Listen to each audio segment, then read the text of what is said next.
স্বপ্নে নামাজ বিয়ে করতে দেখলে কি হয়? খুবই গুরুত্বপূর্ণ একটি বিষয়। অনেক সময় আমরা যখন ঘুমিয়ে যাই তখন স্বপ্নে দেখি নামাজ পড়তেছি, অথবা স্বপ্নে দেখি আমি বিয়ে করতেছি। এর ব্যাখ্যা কি হতে পারে? What is explanation this type of dreams? এর ব্যাখ্যাটা কি হতে পারে এটা আমরা অনেকেই জানি না। ভালো করে মনে রাখবেন, স্বপ্নের সবচেয়ে বড় ব্যাখ্যাকার ছিলেন মুহাম্মদ ইবনে সিরিন রহমতুল্লাহ আলাইহি। ওনার যুগের সবচেয়ে বড় ব্যাখ্যাকার ছিলেন। অনেকে স্বপ্নকে বিশ্বাস করে না। ভালো করে মনে রাখবেন, স্বপ্ন কিন্তু অনেক সময় সত্যি হয়। স্বপ্ন হচ্ছে তিন প্রকার। একটা হচ্ছে আল্লাহ তাআলার পক্ষ থেকে আসে, সেটা ভালো স্বপ্ন। আরেকটি হচ্ছে শয়তানের পক্ষ থেকে আসে, এটা হচ্ছে খারাপ স্বপ্ন। আরেকটি স্বপ্ন হচ্ছে নফসানি স্বপ্ন, অর্থাৎ সারাদিন মানুষ যেটা চিন্তা করে এটাই সে বারবার স্বপ্ন দেখতে থাকে।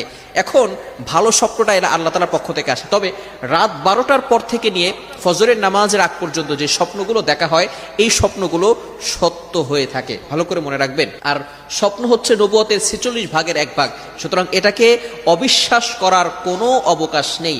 এজন্য অবশ্যই অবশ্যই স্বপ্ন সত্য হয়ে থাকে। তো কেউ যদি নামাজ দেখে যে সে নামাজ পড়তেছে, এর ব্যাখ্যা কি হতে পারে? মুহাম্মদ ইবনে সিরিন রহমতুল্লাহ আলাইহি উনি এর ব্যাখ্যা চমৎকার করে দিয়েছেন। যদি আপনি স্বপ্ন দেখেন যে আপনি নামাজ পড়তেছেন, আল্লাহ তাআলা আপনার মনের আশা পূরণ করে দিবেন। বলেন সুবহানাল্লাহ। যদি কেউ স্বপ্ন দেখে সে বসে শুয়ে নামাজ পড়তেছে, তাহলে সে রোগাক্রান্ত হয়ে যাবে। তাহলে আপনি হতাশ হবেন না, নিরাশ হবেন না।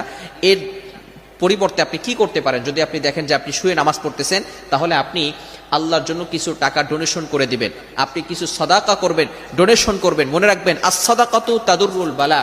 Donation protect from all accident. সকল বিপদ আপদ থেকে, বালা মুসিবত থেকে বান্দাকে এই দান আল্লাহ তাআলা হেফাজত করে দেয়।